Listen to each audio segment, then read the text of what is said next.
अब आप ये देखिए कि जब इस तरह की कोई बड़ी घटना होती है और ऐसा लगने लगता है कि अब इंसान के बस में कुछ नहीं, मशीनें फेल हो रही हैं, हमने क्या क्या नहीं किया। बड़ी बड़ी मशीनें, कई कई टन की मशीनों को यहां पर लगाया, वो मशीनें नहीं चली, उनके ब्लेड्स टूट गए, और कभी वर्टिकल ड्रिलिंग की, कभी हॉरिजॉन्टल ड्रिलिंग की, दुनिया भर की टेक्नोलॉजी का इस्तेमाल किया, लेकिन कुछ काम नहीं आया। उसके बाद इंसान ने अपना दिमाग लगाया, लेकिन एक समय ऐसा आया था जब कोई नहीं जानता था कि ये लोग बचेंगे या नहीं बचेंगे, और शायद अब इंसान के बस में कुछ नहीं है। और ऐसी स्थिति में लोग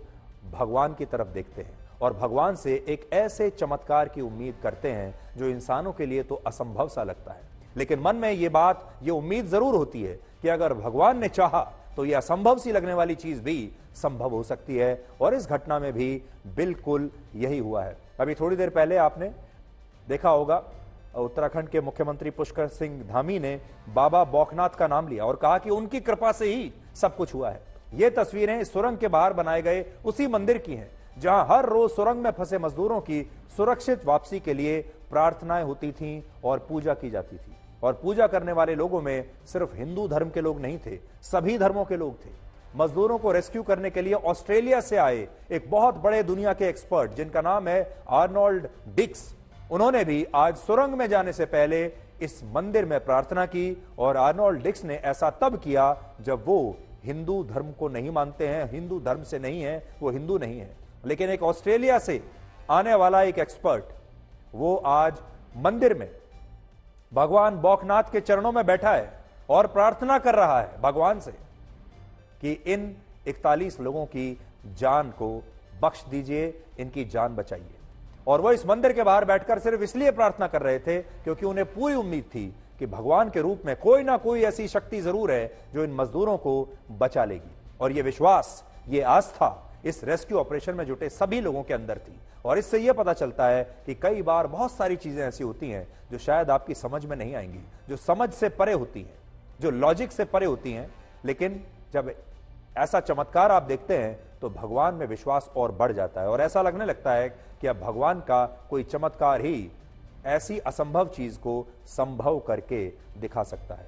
आपने कई बार नोट किया होगा, जब डॉक्टरों को लगता है कि उनका कोई मरीज शायद बच नहीं पाएगा तो वो मरीज के परिवार से यही कहते हैं कि अब तो भगवान ही कुछ कर सकता है, आप प्रार्थना कीजिए, दुआ कीजिए। यानी भगवान वो शक्ति है जिस पर कई बार विश्वास अपने आप मजबूत होता चला जाता है और लोग तर्कों के विपरीत ये मानने लगते हैं कि उनकी प्रार्थना का असर होगा और सब कुछ एक दिन ठीक हो जाएगा। और इस घटना में भी यही हुआ है। देखिए, एक जो बात है जो हमारे पूर्वज भी हमें कहते थे, घर के बड़े बूढ़े भी जब भी कुछ हम किसी मुसीबत में होते हैं वो हमेशा एक ही बात कहते हैं, चिंता मत करो, सब ठीक हो जाएगा।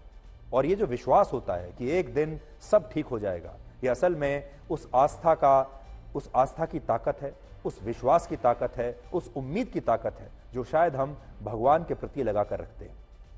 इसके अलावा बहुत सारे लोगों का यह भी मानना है कि उत्तरकाशी के सिलक्यारा में जहां यह सुरंग बनाई जा रही थी, वहां स्थानीय लोगों का एक मंदिर हुआ करता था जिसे इस सुरंग को बनाने के लिए तोड़ दिया गया था। और इसके बाद इंजीनियर्स की टीम ने स्थानीय लोगों से यह वादा किया था कि वो सुरंग के पास एक नए मंदिर का निर्माण जरूर करवाएंगे। लेकिन वहां के जो स्थानीय लोग हैं उनका कहना है कि जब यह मंदिर नहीं बना तो उनके देवता नाराज हो गए और इसी वजह से यह दुर्घटना हुई। लेकिन जब सुरंग के बाहर अस्थायी मंदिर बनवाया गया तो भगवान ने चमत्कार दिखाते हुए इन मजदूरों की जान बचा ली। मैं आज आपसे जो कह रहा हूं, बहुत सारे लोग इसे अंधविश्वास मानेंगे, बहुत सारे लोग इसे तर्कों से परे मानेंगे, बहुत सारे लोग विज्ञान के पास जाएंगे और कहेंगे कि साबित करके दिखाओ। साबित कुछ नहीं कर सकते,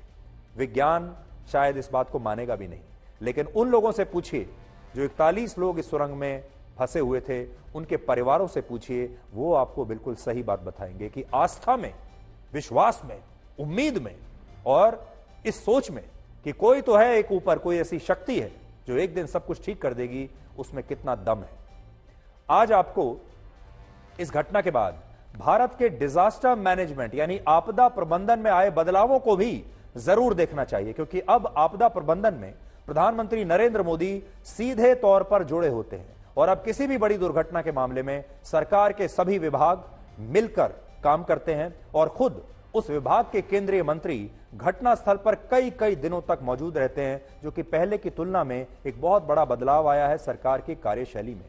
थोड़ी देर पहले आपने उत्तराखंड के मुख्यमंत्री को भी यही कहते सुना कि प्रधानमंत्री मोदी दिन में 2 बार फोन करके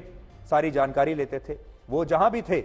वो अगर चुनाव के कैंपेनिंग में भी हैं, किसी दूसरी जगह पर भी अगर यात्रा पर हैं, वो लगातार फोन करके पूरी जानकारी लेते थे, लगातार फोन करके सुपरवाइज करते थे और हर रोज फोन करके एक एक पल की जानकारी लेते थे। उत्तरकाशी की इस घटना में भी प्रधानमंत्री मोदी अपनी तमाम व्यस्तताओं के बावजूद लगातार उत्तराखंड के मुख्यमंत्री, संबंधित विभाग, एनडीआरएफ, जनरल वीके सिंह और दूसरी टीमों के लगातार संपर्क में थे और हर रोज इस रेस्क्यू ऑपरेशन के बारे में वो फोन पर लगातार जानकारी ले रहे थे, यानी वो जुड़े हुए थे इस ऑपरेशन से। दूसरा, जितने दिन ये रेस्क्यू ऑपरेशन चला, उस दौरान भारत सरकार की तरफ से केंद्रीय राज्य मंत्री वीके सिंह खुद घटना स्थल पर मौजूद रहे, हिले नहीं एक दिन के लिए भी। ये एक बहुत बड़ा बदलाव है जब भारत सरकार का एक मंत्री वहां जाकर कैंप करे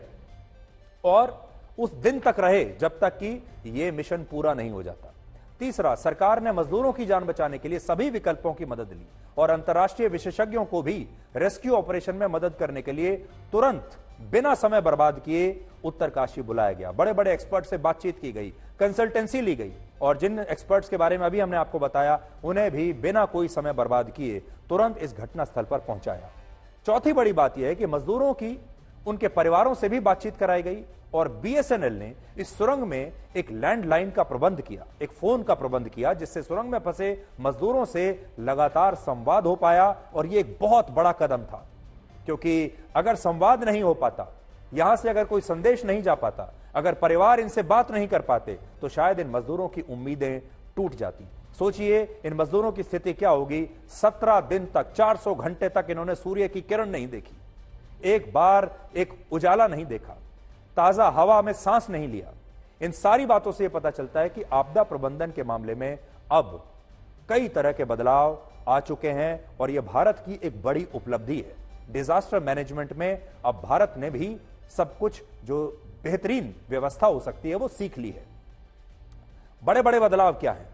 जब भी आप देखेंगे कोई बड़ी दुर्घटना होती है, कोई बड़ा डिजास्टर होता है, तो उसका मैनेजमेंट में आपको क्या बदलाव देखने को मिलता है? पहला बड़ा बदलाव तो यही है कि सरकार अब ऐसी दुर्घटनाओं में एक पूरे मिशन मोड में काम करती है और सारे संसाधनों को बचाव अभियानों में लोगों की मदद के लिए लगा देती है, यानी पूरी ताकत सरकार लगा देती है, चाहे कोई भी विभाग हो। दूसरा, अब आपदा प्रबंधन के मामले में प्रधानमंत्री मोदी खुद सीधे जुड़े होते हैं, हर बड़ी बैठक का हिस्सा होते हैं और अब किसी भी बड़ी दुर्घटना के मामले में सरकार के सभी विभाग और खुद केंद्रीय मंत्री घटनास्थल पर कई कई दिनों तक मौजूद रहते हैं। इसी साल उड़ीसा के बालासोर में जब एक बड़ी रेल दुर्घटना हुई थी, तब रेल मंत्री अश्विनी वैष्णव तब तक घटनास्थल पर मौजूद रहे जब तक रेस्क्यू ऑपरेशन पूरा नहीं हो गया और रेल लाइन फिर से बहाल नहीं हो गई। तब तक दिन रात रेल मंत्री वहीं पर रहे और प्रधानमंत्री मोदी भी तब खुद स्वयं बालासोर गए थे और फोन पर लगातार संपर्क में भी थे। इसके अलावा पिछले साल जब यूक्रेन में युद्ध के बीच भारत के हजारों लोग वहां पर फंस गए थे और मैं आपको बताता हूं, उस मिशन का नाम हमने ऑपरेशन गंगा रखा था और लगभग 22,500 भारतीयों को सकुशल 22,500 लोगों को वापस लाया गया था। तब इन लोगों को भारत लाने के लिए भारत सरकार के 4 केंद्रीय मंत्रियों को अलग अलग देशों में भेजा गया था, जिससे आप समझ सकते हैं कि मोदी सरकार में आपदा प्रबंधन को लेकर कितने बड़े स्तर पर यह बदलाव किए गए हैं जो पहले आपको दिखते नहीं थे।